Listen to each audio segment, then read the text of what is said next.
Lotta allo spreco alimentare e solidarietà, il binomio messo in campo dalle cucine popolari di Padova per Natale. Il progetto si chiama Dolci Ricicli e trasforma i prodotti troppo maturi come frutta e pomodori o in eccesso come uova e farina in altri più durevoli.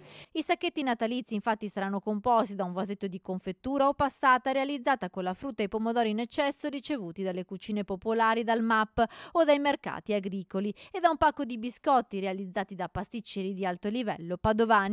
Se qualcuno desidera, ecco, fare un regalo, che è un regalo solidale, ci aiuta a far circolare, ecco, queste idee che niente è scarto, ma tutto può essere rigenerato e si può rigenerare però con l'aiuto degli altri, ecco. Uno difficilmente riesce a rigenerarsi da solo. In tutto sono stati realizzati 3.400 vasetti di confetture e oltre 200 kg di biscotti confezionati nei sacchetti con il logo delle cucine popolari. Si potranno acquistare con offerte libere a partire dai 5 euro per i singoli vasetti e 20 euro per il sacchetto completo nel sito della Fondazione Nervo Pasini. Agli ospiti delle cucine popolari invece saranno donati i biscotti di Natale realizzati dai ragazzi dei percorsi di formazione con farina e uova in eccesso. La pandemia di certo ha reso ancora più difficile gestire l'accoglienza e ha esasperato la fragilità. Per questo di solidarietà c'è sempre bisogno, ricorda Suor Arbina, che da anni gestisce la realtà delle cucine popolari in via Tommaseo. Sono diminuiti